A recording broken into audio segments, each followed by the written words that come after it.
No próximo capítulo de A Nobreza do Amor, o hospital se transforma no centro de uma das revelações mais sombrias da novela. Tonho, que já lutava pela própria vida, acaba se tornando vítima de uma sabotagem cruel, covarde e quase fatal. O medicamento que deveria salvar seu corpo foi adulterado, e no lugar do remédio verdadeiro havia apenas água. Uma descoberta que deixa todos em choque, mas que acende imediatamente uma suspeita perigosa no coração de Casemiro. Mirinho pode estar por trás dessa monstruosidade. A situação começa a se agravar quando o Dr. Onildo confirma que algo muito errado aconteceu com a aplicação. O rosto do médico muda, o silêncio toma conta do ambiente, e todos entendem que Tonho passou tempo demais sem receber o tratamento correto. Seu corpo está fraco, sua febre não cede, e cada segundo parece pesar como uma ameaça contra sua vida. Lúcia se aproxima do médico com os olhos cheios de lágrimas, tentando encontrar força onde só existe medo. Doutor, me diga a verdade. O Tonho ainda tem chance? Onildo respira fundo, sabendo que precisa ser sincero, mas sem destruir a esperança de quem está ali sofrendo. Ele explica que o medicamento correto foi aplicado, que o corpo de Tonho está lutando, mas que o estado dele ainda é muito delicado. A resposta não tranquiliza ninguém. Pelo contrário, a sensação é de que o destino do rapaz está suspenso por um fio. Enquanto isso, Casemiro ouve tudo em silêncio, mas por dentro começa a ligar os pontos. Ele conhece Mirinho, conhece sua obsessão, seu ciúme doentio, sua raiva de Tonho e sua vontade desesperada de tirar o rival do caminho para se aproximar de Lúcia. A ideia parece terrível demais para ser verdadeira. Mas quanto mais Casemiro pensa, mais o nome do próprio filho surge como uma sombra impossível de ignorar. Meu Deus! Será que Mirinho foi capaz de chegar a esse ponto? A dúvida se transforma em revolta. Casemiro fica dividido entre o horror de imaginar o filho envolvido em uma tentativa tão baixa e a certeza amarga de que Mirinho já vinha demonstrando sinais de uma obsessão perigosa. Ele sabe que aquela não foi uma simples travessura, nem uma armação comum. Mexer no remédio de alguém doente é atacar a vida de uma pessoa indefesa. Em outro canto do hospital, Lúcia conversa com Niara, profundamente abalada. As duas tentam entender quem poderia ter cometido uma crueldade tão grande. A pergunta parece não ter resposta, mas Niara, com a voz baixa e cautelosa, coloca em palavras aquilo que todos começam a temer. Você já pensou que talvez Mirinho esteja por trás disso tudo? Lúcia fica em silêncio por alguns segundos.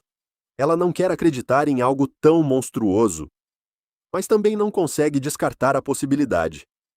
Mirinho sempre demonstrou rancor, sempre disputou espaço com Tonho, sempre agiu como se o amor de Lúcia fosse um prêmio que ele tivesse o direito de conquistar a qualquer custo. E agora, diante daquela sabotagem, a suspeita ganha força. Eu desconfio de muita coisa vinda dele. Mas será que ele teria coragem de fazer isso com o Tonho? A pergunta fica no ar, pesada e dolorosa. O público sabe que a intuição delas está certa. Mirinho está mesmo ligado a esse ato sórdido. Só que ele ainda não imagina que seu plano vai virar contra ele de forma brutal. Porque Tonho, mesmo fragilizado, não está sozinho. Ao seu redor, existem pessoas que o amam, que oram por ele e que não estão dispostas a entregá-lo ao destino. Pouco depois, Onildo aparece novamente com notícias ainda mais preocupantes. O remédio correto já está no organismo de Tonho, mas a demora causada pela sabotagem deixou o corpo dele em um estado muito grave. A febre continua alta, a recuperação é incerta, e todos começam a sentir que a medicina talvez não consiga responder sozinha naquele momento. É então que Caetana, tomada pela dor de mãe, olha para o céu e decide recorrer à fé. Quando a ciência parece limitada, resta pedir a Deus por um milagre. Dona Menina também entra nessa corrente de esperança, trazendo seu preparado de ervas, feito com carinho e confiança. E ao lado do leito de Tonho, familiares e amigos se unem em uma oração forte, emocionada, daquelas que atravessam o silêncio e parecem tocar o coração de quem está entre a vida e a morte. Mãos se unem, lágrimas caem, vozes tremem, mas ninguém desiste. Senhor, devolva a vida a esse rapaz. Não permita que a maldade vença. Enquanto isso, Mirinho começa a sentir que o chão pode desabar a qualquer momento. Ele acreditava que sua sabotagem apagaria Tonho do caminho, mas não contava com a força daquele rapaz, nem com a determinação de quem o ama. E quando Tonho começa a reagir, quando seu corpo finalmente responde ao remédio, ao chá e à oração, o hospital inteiro se enche de espanto. O milagre começa diante dos olhos de todos. Tonho abre os olhos, fraco, mas vivo. Para Lúcia, é como se o mundo voltasse a respirar. Para Caetana, é uma resposta divina. Para Onildo, é uma recuperação surpreendente. Mas para Mirinho, aquela melhora é o começo do inferno. Porque se Tonho sobreviveu, a verdade ainda pode aparecer. E Casemiro, agora tomado por fúria e decepção, não vai deixar essa monstruosidade passar em branco. O pai já sabe, ou pelo menos sente. E quando ele decidir colocar Mirinho contra a parede, o garoto mimado vai descobrir que a própria maldade pode ser o caminho mais rápido para sua queda. A melhora de Tonho no hospital não traz apenas alívio. Ela traz também o começo da queda de Mirinho. Porque enquanto Lúcia, Niara, Caetana, Dona Menina e todos os aliados comemoram aquele sinal de vida como uma resposta divina, Casemiro observa tudo com o coração dividido entre gratidão e revolta. Ele agradece por Tonho ainda estar respirando, mas não consegue esquecer a descoberta cruel feita por Dr. Onildo. Alguém trocou o medicamento verdadeiro por água. Alguém tentou impedir que Tonho recebesse o tratamento correto. E no fundo, Casemiro sente que esse alguém pode estar dentro de sua própria casa. A imagem de Mirinho surge em sua mente como uma sombra difícil de afastar. O ciúme, a obsessão por Lúcia, as provocações, o rancor contra Tonho, tudo começa a se encaixar de uma forma assustadora. Casemiro tenta resistir à ideia de acusar o próprio filho, mas a verdade parece gritar mais alto do que qualquer laço de sangue. Ele sabe que Mirinho é mimado, inconsequente e cheio de veneno quando se sente contrariado. Só nunca imaginou que o garoto pudesse cruzar uma linha tão grave.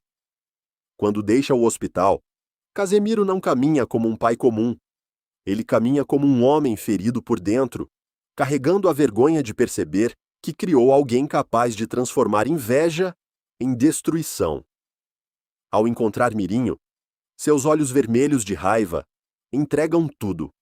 O garoto percebe na hora que algo está errado. Tenta manter a pose, tenta bancar o inocente, mas o medo escapa pela voz. O que foi, pai? Por que o senhor está me olhando desse jeito? Casemiro se aproxima devagar, sem desviar os olhos. A tensão cresce. Mirinho engole seco, sentindo que talvez o plano que imaginou perfeito esteja desmoronando. E então o coronel solta a frase que o deixa sem chão. Eu sei muito bem o que aconteceu com Tonho naquele leito de hospital. Mirinho tenta reagir com arrogância, dizendo que não entende o assunto e que o pai está inventando acusações. Mas Casemiro já não tem paciência para teatro. Ele aponta o dedo para o filho e o acusa diretamente de estar por trás da sabotagem. A palavra pesa no ar. Mirinho nega, gagueja, finge indignação, mas sua postura denuncia mais do que suas palavras escondem. Casemiro, tomado por uma mistura de decepção e fúria, deixa claro que não está lidando com uma travessura de criança. O que aconteceu com Tonho foi uma crueldade covarde. Um ato que poderia ter tirado a vida de um rapaz que cresceu perto deles. Alguém que Mirinho transformou em inimigo apenas porque não conseguiu aceitar o sentimento de Lúcia. Você tentou apagar o caminho dele para tomar o lugar que nunca foi seu. Mirinho se revolta, acusa o pai de preferir Tonho, tenta inverter a culpa, dizendo que sempre foi deixado de lado. Mas quanto mais fala, mais mostra o fundo de seu orgulho ferido. Casemiro percebe que o filho não está arrependido. Está com medo de ser descoberto. E isso o revolta ainda mais. O coronel então decide que a punição será exemplar. Mirinho terá que sentir o peso das próprias escolhas, sem proteção, sem desculpa e sem a velha tolerância, que sempre o fez acreditar que podia passar por cima de todos. Enquanto isso, no hospital, Tonho continua fraco, mas sua recuperação avança. Lúcia permanece ao lado dele, emocionada, segurando sua mão como se temesse perdê-lo novamente. A melhora dele é discreta, mas suficiente para reacender a esperança. Para Lúcia, cada respiração de Tonho é uma vitória contra a maldade. Para Niara, é a prova de que a verdade ainda precisa vir à tona.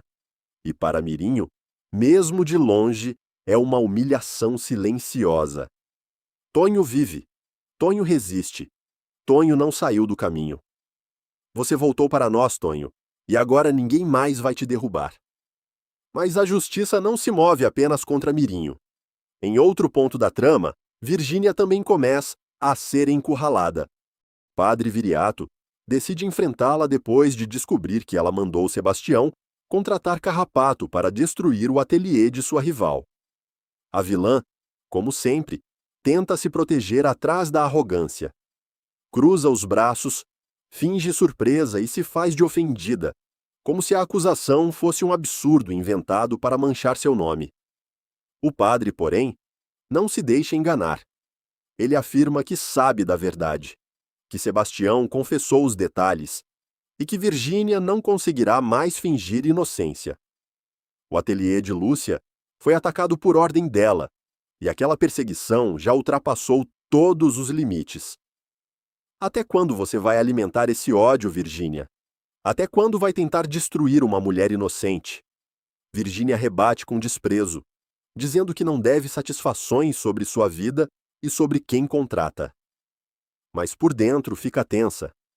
As palavras de Viriato a atingem, porque ele não fala apenas como alguém acusando. Ele fala como quem vê uma queda se aproximando. O padre avisa que ela está cavando um poço fundo demais e que, se continuar nessa obsessão por Lúcia, poderá pagar um preço devastador.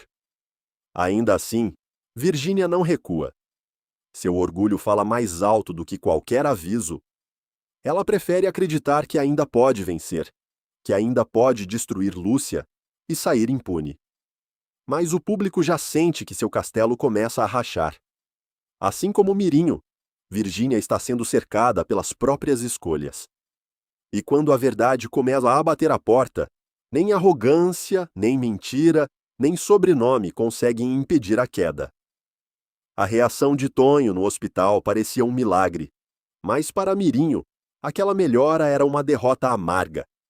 O rapaz que ele queria ver fora do caminho continuava vivo, cercado de amor, cuidado e fé. Enquanto Lúcia segurava a mão de Tonho com lágrimas nos olhos, enquanto Caetana agradecia aos céus, e Dona Menina via seu preparado se unir à força da oração, Mirinho começava a entender que seu plano não apenas havia falhado. Ele estava prestes a voltar contra ele com uma força devastadora. Casemiro, por sua vez, já não conseguia mais esconder a fúria. A notícia dada pelo Dr. Onildo queimava em sua memória. O medicamento de Tonho havia sido adulterado. Aquilo não era erro, não era descuido, não era coincidência. Era maldade. E para piorar, todos os caminhos levavam ao próprio filho. O homem que tantas vezes tentou fechar os olhos para os defeitos de Mirinho, agora se via diante de uma verdade insuportável. Sua criação mimada e descontrolada podia ter chegado ao ponto de colocar uma vida em risco por ciúme. Quando Casemiro finalmente encara Mirinho, o clima fica pesado. O garoto tenta sustentar a máscara de inocente, mas seus olhos entregam o medo. Ele percebe que o pai não está ali para uma conversa comum. Casemiro está ali como juiz, como pai ferido e como homem envergonhado por aquilo que suspeita. Você achou que podia brincar com a vida de Tonho e continuar andando por aí como se nada tivesse acontecido. Mirinho nega, tenta se defender, gagueja, inventa desculpas, acusa todos de perseguição. Mas Casemiro não aceita mais teatro. Ele conhece o filho, conhece seu orgulho, sua obsessão por Lúcia, sua inveja de Tonho e sua incapacidade de aceitar derrota. Cada palavra falsa de Mirinho apenas aumenta a decepção do pai.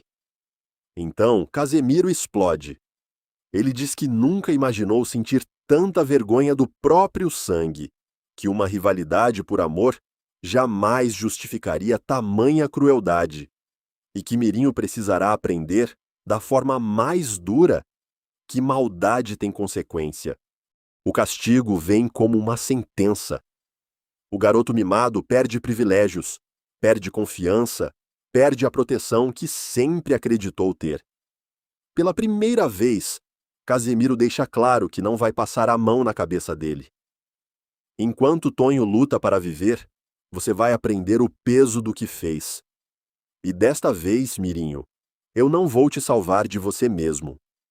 Essas palavras atingem Mirinho como um golpe. Ele tenta reagir com raiva, mas por dentro sente o chão sumir. Tudo o que planejou para se livrar de Tonho resultou no contrário. Tonho está vivo, mais amado do que nunca, e ele agora é visto pelo próprio pai como uma vergonha.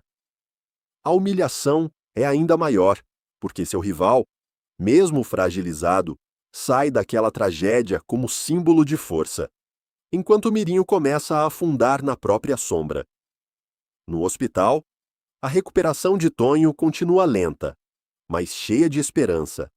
Lúcia permanece ao lado dele, emocionada, sem conseguir esconder o alívio. Ela sabe que a ameaça ainda não terminou, sabe que alguém tentou tirá-lo de seu caminho de forma covarde, mas naquele momento, o mais importante é vê-lo reagir. Tonho abre os olhos, fraco, mas consciente, e encontra nela a primeira imagem de segurança. Eu fiquei com medo de te perder, sussurra Lúcia, apertando sua mão. A cena emociona todos ao redor. Caetana chora em silêncio. Niara observa comovida, e Dona Menina agradece pela força que ainda existe naquele quarto. A fé, a medicina e o amor se unem como uma resposta contra a crueldade. Mas essa melhora também traz uma promessa silenciosa. Quem fez aquilo com Tonho não ficará impune. Enquanto Mirinho sente o peso da punição de Casemiro, Virgínia também começa a ser empurrada para o canto. Padre Viriato não deixa passar a armação contra o ateliê de Lúcia. Ele a confronta com firmeza, revelando que sabe do envolvimento de Sebastião e da contratação de Carrapato para destruir o trabalho da rival. Virgínia, como sempre, tenta fingir ofensa, cruza os braços e age como se fosse vítima de uma acusação injusta. Mas Viriato não se intimida. Ele avisa que Sebastião confessou tudo, que a verdade já começou a aparecer e que Virgínia está cavando um buraco cada vez mais fundo. A jovem tenta responder com arrogância, dizendo que não deve explicações sobre sua vida, mas o padre percebe o nervosismo por trás da pose. Você está confundindo orgulho com força, Virgínia, e esse caminho só termina em queda. A advertência é dura. Viriato deixa claro que a perseguição contra Lúcia já virou obsessão, e que se ela continuar alimentando esse ódio, acabará pagando muito caro. Virgínia escuta, finge desprezo, mas por dentro fica abalada. O problema é que seu orgulho não permite recuar. Assim como Mirinho, ela prefere dobrar a aposta na maldade, em vez de aceitar que perdeu o controle. E é justamente aí que a nobreza do amor mostra a força desse capítulo. Dois personagens movidos por inveja começam a ser cercados pelas próprias escolhas. Mirinho tentou atacar Tonho e acabou enfrentando a fúria do próprio pai. Virgínia tentou destruir o ateliê de Lúcia e agora recebe um aviso sério de Viriato. Enquanto isso, Tonho resiste, Lúcia se fortalece e a verdade começa a abrir caminho por entre as mentiras. No fim, Tonho continua vivo, não porque a maldade foi pequena, mas porque o amor ao redor dele foi maior. Mirinho sai humilhado, castigado e sem o controle que imaginava ter. Virgínia segue arrogante, mas cada passo dela aponta para uma queda inevitável. E Casemiro, tomado pela dor de pai, percebe que proteger alguém culpado seria trair a justiça. Porque em A Nobreza do Amor, quem planta veneno não colhe paz. Quem tenta destruir um inocente acaba revelando a própria podridão. E quando a fé, o amor e a justiça se unem, até o plano mais cruel começa a desmoronar. Se você gostou desse resumo, deixe o like, inscreva-se no canal e ative as notificações para não perder os próximos capítulos. Comente aqui embaixo. Você acha que Casemiro deveria denunciar Mirinho? Ou apenas puni-lo dentro de casa? E Virgínia? Será que ainda vai cair por causa da própria obsessão contra Lúcia? A gente se encontra no próximo vídeo, porque essa história ainda promete muita dor, revelação e justiça.